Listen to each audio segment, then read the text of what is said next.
जी अस्सलाम वालेकुम। तो this is the first video of ASF ASI test preparation. तो मुकम्मल टेस्ट की प्रिपरेशन करवाएंगे। तो चलें जी, आज का पहला टेस्ट स्टार्ट करते हैं। तो pattern wise syllabus wise test होगा, आपने अच्छे से करना है। और चलें जी, स्टार्ट करते हैं पहला टेस्ट आज का। तो टेस्ट नंबर 1 है, 12 टेस्ट टोटल होंगे और इंग्लिश का पोर्शन है। सबसे पहला क्वेश्चन है, ही इज़ वीक खाली जगह ग्रामर। तो यहाँ पे प्रपोजिशन लगाना है। ए ऑप्शन है एट, इन, फ्रॉम, विद। तो यहाँ पे हमारे पास करेक्ट ऑप्शन होगा जी B, in. He is weak in grammar. In जो प्रपोजिशन है वो करेक्ट होगा, B option is the correct. Next question है question number 2, I have had problem similar खाली जगह योर्स। आई हैव प्रॉब्लम होगा शायद आई हैव प्रॉब्लम्स सिमिलर खाली जगह yours from with of to. तो यहाँ पे क्या लगेगा, करेक्ट प्रपोजिशन हमारे पास हो जाएगा D, I have problems similar to yours. D option correct हो जाएगा। नेक्स्ट क्वेश्चन है question number 3, I am sick खाली जगह जॉब। तो यहाँ पे करेक्ट प्रपोजिशन क्या आएगा, फ्रॉम, विद, ऑफ, बाई। तो यहाँ पे हमारे पास करेक्ट ऑप्शन है इसका बनेगा जी C, of. I am sick of job. तो नेक्स्ट क्वेश्चन नंबर 4 है, ही इज़ अवर्स खाली जगह हार्ड वर्क। तो यहाँ पे प्रपोजिशन क्या आएगा, ऑन, टू, एट, फ्रॉम। तो यहाँ पे हमारे पास इसका जो करेक्ट ऑप्शन बनेगा जी वो होगा B, to. He is averse to hard work. Next question number 5, unfortunately we had to cancel it owing खाली जगह द बैड वेदर। तो यहाँ पे हमारे पास करेक्ट ऑप्शन क्या आएगा, तो यहाँ पे थोड़ी सी जो सेटिंग है वो ख़राब हुई है। ए का ऑफ है, इन है, अबाउट है एंड टू है। तो यहाँ पे करेक्ट प्रपोजिशन क्या आएगा, unfortunately we had to cancel it owing खाली जगह द बैड वेदर। तो यहाँ पे हमारे पास करेक्ट ऑप्शन इसका होगा D, to the bad weather. Next question number 6, the synonym of pedagogy is. Pedagogy के जो सिनोनिम होते हैं वो क्या होते हैं, डिमागोगी और पेडलर, प्यूपिल, टीचर। तो यहाँ पे हमारे पास इसका जो करेक्ट ऑप्शन है वो बनेगा G D, teacher. Pedagogy teacher के मानों में ही आता है। तो सिनोनिम होता है मुतरादिफ अल्फाज। तो मुतरादिफ अल्फाज में मतलब एक जैसे मीनिंग उसके मिलते जुलते, pedagogy, teacher. D option is correct. Next question number 7, that was खाली जगह movie I have ever seen. तो यहाँ पे worse, the worst, most worse, worst, bad. तो यहाँ पे हमारे पास इसका जो करेक्ट ऑप्शन होगा वो होगा जी B, the worst. That was the worst movie have ever seen. The worst आएगा, B option is the correct. Next question number 8 है, खाली जगह you leave now you will be late. You will be late, खाली जगह you leave now you will be late.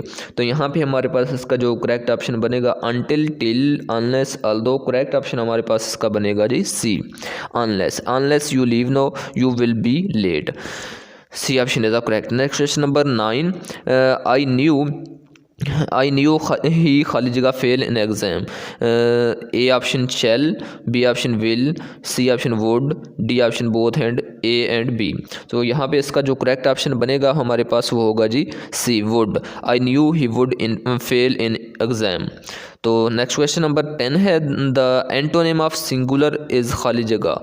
तो singular का antonym मुतज़ाद उलट बताना है। तो कॉमन, सोशल, डल, एंशियंट। तो यहाँ पे हमारे पास इसका जो करेक्ट ऑप्शन है वो होगा जी ए। एंड सिंगुलर जो है वो होता है वाहिद होता है। कॉमन जो होता है ए जो है वो कॉमन, क्योंकि यहाँ पे प्लूरल नहीं दिया गया तो यहाँ पे हम कॉमन लगाएंगे, क्योंकि कॉमन होता है बहुत ज़्यादा आम तौर पर जो पाया जाता हो, मतलब आम तौर पर जो हो वो ज़्यादा चीज़ें ही होती हैं जो आम तौर पर पाई जाती हैं। तो इस तरह से हम आपने कॉमन सेंस यूज़ करनी है। आगे है जी जनरल नॉलेज का क्वेश्चन है। क्वेश्चन नंबर 11 है, total number of continents in the world. Continent कितने हैं, पूरी दुनिया में कॉन्टिनेंट कितने हैं। तो हमारे पास इसका जो करेक्ट ऑप्शन है वो होगा जी 7। मतलब हमारे पास जो हैं वो कॉन्टिनेंट हैं। तो हमारे पास करेक्ट ऑप्शन सी हो जाएगा। Next question number 12, total number of oceans in the world. दुनिया में ओशन कितने हैं टोटल जो है? ए ऑप्शन है 3, बी ऑप्शन है 5, सी ऑप्शन है 7, डी ऑप्शन है 12। तो यहाँ पे हमारे पास इसका जो करेक्ट ऑप्शन है वो होगा जी, बनेगा जी B 5। Total number of oceans in the world 5। Next question number 13, which one is the. तो अगर आप चाहते हैं कि नेक्स्ट वीडियोज़ भी आपको मिलती रहें, मिल सकें, तो इसलिए जो है वो चैनल को सब्सक्राइब करके रखें और साथ बेल आइकन का बटन बना हुआ आएगा, उसको भी प्रेस कर देना, ताकि जो भी टेस्ट की वीडियो इस चैनल पर अपलोड हो उसका नोटिफिकेशन आपको मिलता रहे। तो चैनल को ज़रूर सब्सक्राइब कर लें। विच one is the largest ocean in the world. Largest ocean कौन सा है दुनिया का? In Indian Pacific Atlantic Arctic. तो यहाँ पे हमारे पास इसका जो करेक्ट ऑप्शन है वो है जी बी, पैसिफिक जो है वो दुनिया का सबसे बड़ा ओशन है। नेक्स्ट क्वेश्चन नंबर 14 है, विच one is the smallest ocean in the world. तो सबसे छोटा दुनिया का ओशन कौन सा है? Indian Pacific Atlantic Arctic. तो यहाँ पे हमारे पास इसका जो करेक्ट ऑप्शन है वो है जी डी, आर्कटिक जो है वो सबसे छोटा ओशन है दुनिया का, और पैसिफिक जो है वो सबसे बड़ा ओशन है दुनिया का। ये आपने याद रखना है। नेक्स्ट क्वेश्चन नंबर 15 है, Dead Sea is located between which 2 countries. Dead Sea जो है वो किन 2 कंट्रीज़ के दरमियान जो है वो पाया जाता है, मतलब है जॉर्डन और सूडान के इनके माबैन, मतलब, और जॉर्डन और इसराइल के माबैन, टर्की और यूएई के माबैन, यूएई एंड इजिप्ट के दरमियान। तो यहाँ पे हमारे पास इसका जो करेक्ट ऑप्शन है वो है जी बी, जॉर्डन और इसराइल के दरमियान जो है वो डेड सी पाया जाता है। Next question number 16, which country gifted the Statue of Liberty to USA in 1886। तो फ्रेंच, कनाडा, ब्राज़ील, इंग्लैंड। तो यहाँ पे हमारे पास इसका करेक्ट ऑप्शन बनेगा जी A, French. Next question number 17 है, which country is also known as land of the midnight sun. तो कौन सा कंट्री जो है वो land of the midnight sun कहलाता है? तो यहाँ पे हमारे पास इसका जो मतलब आधे चांद की सूरज, आधे सूरज, जो रात की जो सूरज है वो कौन सा कहलाता है? आधी रात का सूरज। तो कौन सा कंट्री कहलाता है? Greenland, Iceland, Ireland, Norway. तो यहाँ पे हमारे पास इसका जो करेक्ट ऑप्शन बनेगा वो होगा जी डी, नॉर्वे जो है वो land of the midnight sun है। नेक्स्ट क्वेश्चन नंबर 18 है, which country is known as the playground of Europe. Playground of Europe के नाम से जो है वो कौन सा कंट्री कहलाता है? Australia, Holland, Switzerland, Italy. तो यहाँ पे हमारे पास इसका करेक्ट ऑप्शन है जी सी, स्विट्ज़रलैंड जो है वो प्ले ग्राउंड ऑफ यूरोप कहलाता है। तो C option is correct. Next question number 19, in which ocean Bermuda Triangle region is located. किस ओशन में जो है वो बरमूदा ट्रायंगल लोकेट करती है, कहाँ पे है? मतलब अटलांटिक में, इंडियन में, पैसिफिक में, आर्कटिक में। तो यहाँ पे हमारे पास इसका करेक्ट ऑप्शन है जी ए, अटलांटिक में जो है वो बरमूदा ट्रायंगल है। ये भी आपने याद रखना है। नेक्स्ट क्वेश्चन नंबर 20 है, विच कंट्री इज़। अगर आपका कोई भी क्वेश्चन हो तो आपने नीचे हमें कमेंट में ज़रूर बताना है, हम आपको जो है वो कमेंट का जवाब ज़रूर करेंगे इंशाल्लाह। तो अगर आपका कोई भी क्वेश्चन है तो नीचे कमेंट करें। तो क्वेश्चन नंबर 20 है, which country is also known as the land of rising sun. Land of rising sun कौन सी कंट्री को कहलाता है? Japan, New Zealand, Fiji, China. तो यहाँ पे हमारे पास इसका करेक्ट ऑप्शन है जी ए, जापान जो है वो लैंड ऑफ राइजिंग सन है। मिडनाइट सन जो था वो कौन सा था? वो दूसरा था, जो है वो नॉर्वे है, जो वो लैंड ऑफ मिडनाइट सन था, और राइजिंग सन जो है वो जापान हो गया। नेक्स्ट क्वेश्चन नंबर, अब पाक स्टडी के क्वेश्चन है। क्वेश्चन नंबर 21 है, Mohammad bin Qasim entered India in. India में मोहम्मद बिन कासिम किस सन में जो है वो दाखिल हुआ? 712 में, 713 में, 711 में, 714 में। तो यहाँ पे हमारे पास इसका करेक्ट ऑप्शन है ए, 712 में जो है वो मोहम्मद बिन कासिम इंडिया में दाखिल हुआ। नेक्स्ट क्वेश्चन नंबर 22 है, first Islamic state was established in Indian in.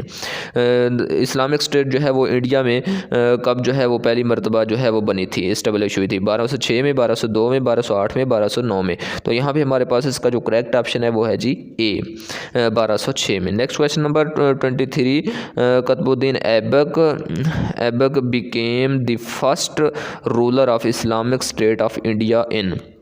तो कुतुबुद्दीन ऐबक जो है वो पहले जो है इस्लामिक रूलर बने थे, इस्लामिक रूलर बने थे इंडिया के किस स्टेट के किस मतलब किस सन में, 1206 में, 1202 में, कब बने थे, मतलब 1208 में, 1209 में। तो यहाँ पे हमारे पास इसका जो करेक्ट ऑप्शन है वो है जी ए 1206 में ये भी। नेक्स्ट क्वेश्चन नंबर 24 है सैयद अहमद शहीद वाज मार्टर्ड एट कब शहादत नोश पाई थी, किस एट बालाकोट किस सन में जो है वो शहादत नोश पाई थी। तो यहाँ पे हमारे पास इसका जो करेक्ट ऑप्शन है वो है जी बी 1831 में। Next question number 25 first governor general of Bengal was, पहले गवर्नर जनरल बांग्लादेश के कौन से थे, बंगाल के, लॉर्ड कॉर्नवालिस, लॉर्ड कैलिव, ये तो नाम भी मुश्किल है, लॉर्ड वेलेस्ले और वैरन हास्टिंग्स। तो यहाँ पे हमारे पास इसका जो पहला जो था वो है भी वारन हेस्टिंग्स। तो इनके फर्स्ट गवर्नर जनरल का जो था बंगाल का तो था वो था Warren Hastings. D option is correct. Next question number 26 on whose request Ahmad Shah Abdali attacked India and defeated Marathas at Panipat. वो कहते हैं कि किसकी रिक्वेस्ट पर जो है वो अहमद शाह अब्दाली ने इंडिया पर अटैक किया था और मराठा को डिफीट किया था पानीपत की लड़ाई में। तो यहाँ पे हमारे पास इसका ऑप्शन है शाह इस्माइल, हाजी शौकतुल्ला, सैयद अहमद शहीद, शाह वलीउल्लाह। तो यहाँ पे हमारे पास इसका जो करेक्ट ऑप्शन है वो है जी डी शाह वलीउल्लाह के कहने पर। नेक्स्ट क्वेश्चन नंबर 27 है second battle of Panipat was fought between हम्बिल एंड अकबर इन। तो किस सन में जो है वो लड़ी गई थी सेकंड बैटल ऑफ पानीपत जो है, 1493 में, 1555 में, 1556 में, 1548 में। तो यहाँ पे हमारे पास इसका जो करेक्ट ऑप्शन है वो है जी सी 1556 में जो है वो सेकंड बैटल ऑफ पानीपत की लड़ी गई थी। नेक्स्ट क्वेश्चन नंबर 28 है first voyage of Vasco da Gama to India, discovery of seas route to India via the cape of good hope was in. तो मतलब कब जो है वो वास्को डे गामा ने जो है वो डिस्कवरी की थी एक नई कंट्री की जो कि अमेरिका के नाम से मशहूर है। तो 1456 में और 1476 में, 1498 में और 1345 में। तो हमारे पास इसका जो करेक्ट ऑप्शन है वो है जी सी 1498 में। नेक्स्ट क्वेश्चन नंबर 29 है। तो ये है जी who was the last ruler of Lodhi dynasty. Lodhi dynasty का जो लास्ट रूलर था वो कौन था, बहलोल लोधी, दौलत खान लोधी, इब्राहिम लोधी, सिकंदर लोधी। तो यहाँ पे हमारे पास इसका जो करेक्ट ऑप्शन है वो है जी सी इब्राहिम लोधी था जो लास्ट रूलर था जो लोधी डायनेस्टी का। Next question number 30 the coin रुपया वाज फर्स्ट इशूड बाई। जो कॉइन रुपया का जो कॉइन है वो किसने इशू किया था पहली मरतबा, शेर शाह सूरी ने, अलाउद्दीन खिलजी ने, अकबर ने, मोहम्मद बिन तुगलक ने। तो यहाँ पे हमारे पास इसका जो करेक्ट ऑप्शन है वो है जी ए शेर शाह सूरी ने। ये बहुत इंपॉर्टेंट क्वेश्चन है, ये आपने याद रखना है कि रुपया का जो कॉइन था वो किसने इशू किया था पहली मरतबा, तो शेर शाह सूरी ने। तो अगर आपका कोई भी क्वेश्चन है तो नीचे हमें कमेंट में ज़रूर बताएं। ये था आज का टेस्ट, उम्मीद करता हूँ कि आपके लिए हेल्पफुल साबित होगा। तो इंशाल्लाह 12 टेस्ट हम अपलोड करेंगे, तो इसलिए चैनल को सब्सक्राइब करके रखें ताकि वो भी जो टेस्ट हैं नेक्स्ट जब अपलोड हों तो उसका नोटिफिकेशन आपको मिल जाए। तो इसलिए चैनल को सब्सक्राइब करके रखें। मिलते हैं फिर इंशाल्लाह नेक्स्ट वीडियो में, तब तक के लिए अल्लाह हाफिज़।